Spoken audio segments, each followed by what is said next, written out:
Buenos nachos, and welcome to another edition of that blasphemy we call Major League Minor. We're 4 weeks out.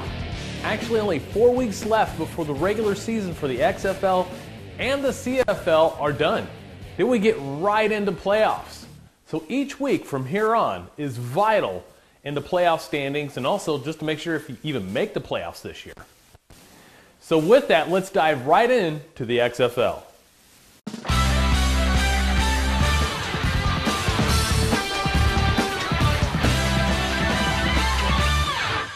Last week in the XFL, we saw some pretty good matches, so let's go right into last week's scores. Week 7 XFL scores brought to you by Light 'em Up Video Productions. First, it was the Oklahoma Monarchs getting a forfeit win against the Wichita Wolfpack.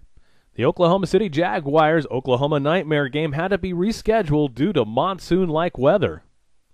The Kansas Cougars and the Kansas Chargers faced off, but it was the Kansas Cougars who spanked the Chargers by a score of 42-6. Finally, the Red Wolves, the Oklahoma Red Wolves, come away with a tight victory against the Executioners by a score of 22-16. So that'll lead us right into this week's XFL rankings. This week's ranking brought to you by Thunder Bail Bonds, providing bail bond service to Oklahoma City and its surrounding areas.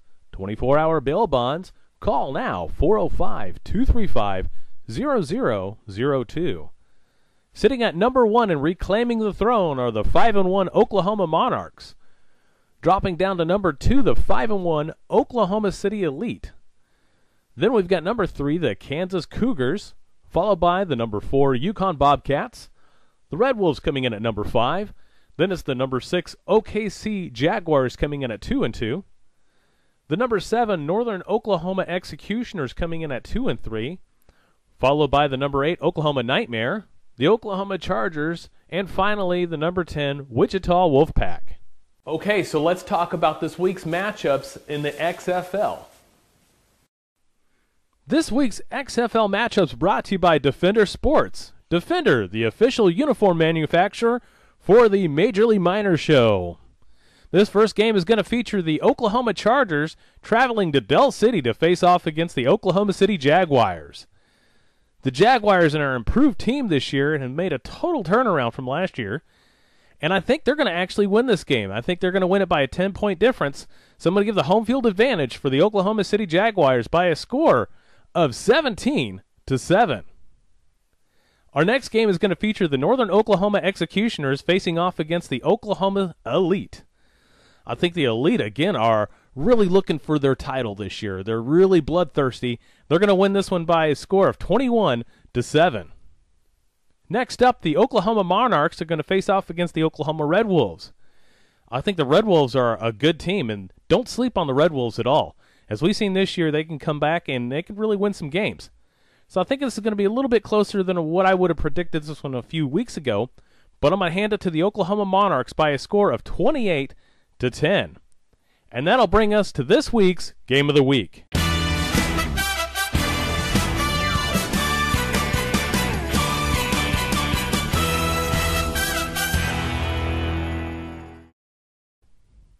This week's Game of the Week is going to feature the Yukon Bobcats traveling up to Wichita to face off against the Kansas Cougars. I think this is going to be a good game. I think it's going to be tighter than most people think. But I'm going to give those the home field advantage to the Cougars by a score of 21-14. Next, we're going to see a cross-league rival. This one is actually an old-school rival between one former XFL team and one current XFL team. The Nightmares are going to face off against the Green Country Phoenix. This is going to be a good game. This one could come to the wire, but I think the Nightmare are going to win this one by a score of 21-7. We're going to take a quick break. When we come back, we're going to talk about the CFL and what's going to happen with the Oklahoma City Bounty Hunters this week. Light them up again, baby.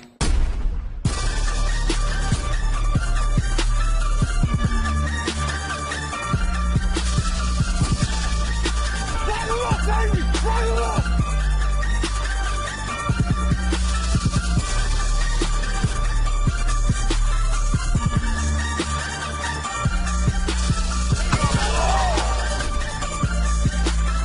Light them up, baby! Let's go! Light them up, baby!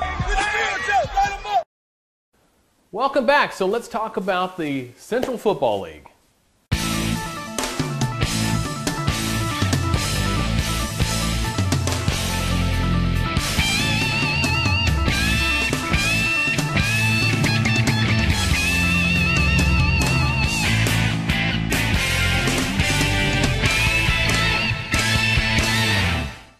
Last week in the CFL, we had a major game happen that made major implications in playoff standings. So let's go to the last week's scores. Week 7 scores in the CFL brought to you by Light 'em Up Video Productions. It was the Tri-City Panthers that came away with the upset victory over the Enid Enforcers by a score of 21-6. Then it was the Arkansas Steelers that shut out the Green Country Phoenix by a score of 20-0. The Dallas Bulldogs won a close one, a nail-biter against the Queen City Grizzlies by a score of 10-8. Then it was the West Central Warriors that took care of business and beat the Southwest Gravediggers in Snyder by a score of 24-6. The Muskogee Bulldogs, they are just trampling through the DCFL.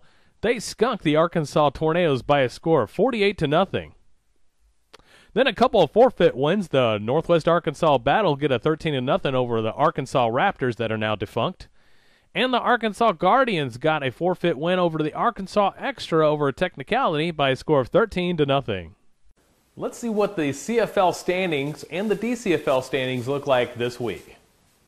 Week 8 CFL standings brought to you by Lightning Bail Bonds. Get out in a flash whenever you get thrown in jail with Lightning. Sitting at number 1, the battle-tested, battle-approved 6-0 Arkansas Battle, followed by the 6-1 Tri-City Panthers. At number 3, the 4-1 Joplin Crusaders. Dropping down to number 4, the 4-2 Enid Enforcers. Right next to them, the 4-2 also, the number 5 Arkansas Guardians. Sitting at number 6, the 3-2 Dallas Bulldogs. Coming in at number 7, the 2-3 Arkansas Extra, followed by the Amarillo Bandits, the Queen City Grizzlies, and of course the 0-4 number 10 Kansas City Saints. In the DCFL, sitting at number 1, the 6-1 Muskogee Bulldogs, followed by the number 2 4-3 West Central Warriors. Coming in at number 3 in the DCFL, the 2-2 Arkansas Ducks, sitting at number 4, the 2-4 Arkansas Steelers, followed by the Green Country Phoenix, the Arkansas Tornadoes, the Arkansas Raptors, and the 0-4, number 8, Southwest Gravediggers. All right, well, here we are. So this week's matchups, let's get right to it. Week 8 CFL matchups brought to you by Defender Sports. Defender, the official uniform manufacturer for the Major League Minor Show. This first matchup is going to feature one of the better DCFL versus CFL matchups this year. We're going to see the Arkansas Steelers travel to Wagner to face off against the Tri-City Panthers. This is going to be a good game. This is going to be a tight game. But I think the Tri-City Panthers have got enough in them to pull off the victory at home by a score of 21-14. Next, we're going to see the Joplin Crusaders travel up to Kansas City to face off against the Saints. This one's an easy score in my mind. Unless the Saints can somehow pull away with a miracle victory, I'm going to give this one to the Crusaders by a score of 35-3. Next, we're going to see another good matchup here. The Queen City Grizzlies are going to travel down to the Little Rock area to face off against the Arkansas Extra. I think this one is actually going to be closer than what most people think. But I think the Arkansas Extra are going to face this one, and they're going to win this one by a score of 21-17.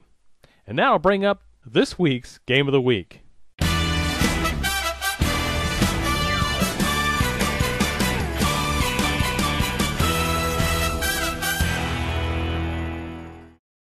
This first game is going to be a DCFL matchup between the Arkansas Ducks and the West Central Warriors. Both teams are pretty solid in the DCFL, but I think I'm going to give this one home field advantage to the Warriors by a score of 17-14.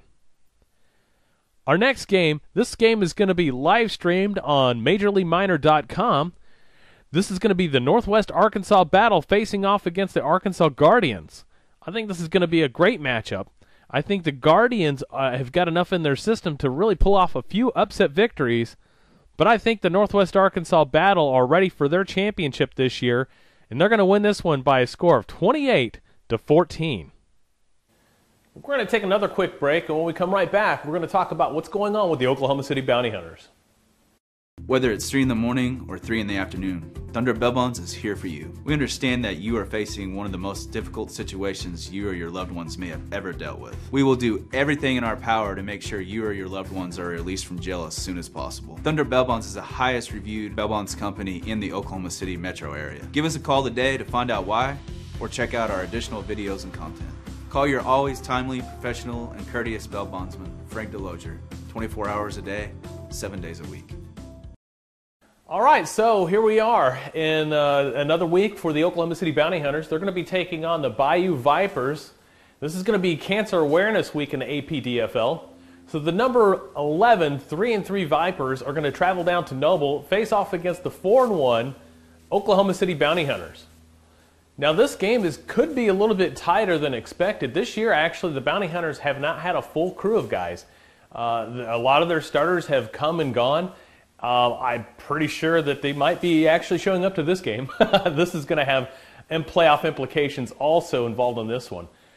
So if the Oklahoma City Bounty Hunters are serious about this game, is serious about the playoffs and repeating another championship this year and have their full crew, or at least half of their crew, I think this one's going to probably come down in the third quarter.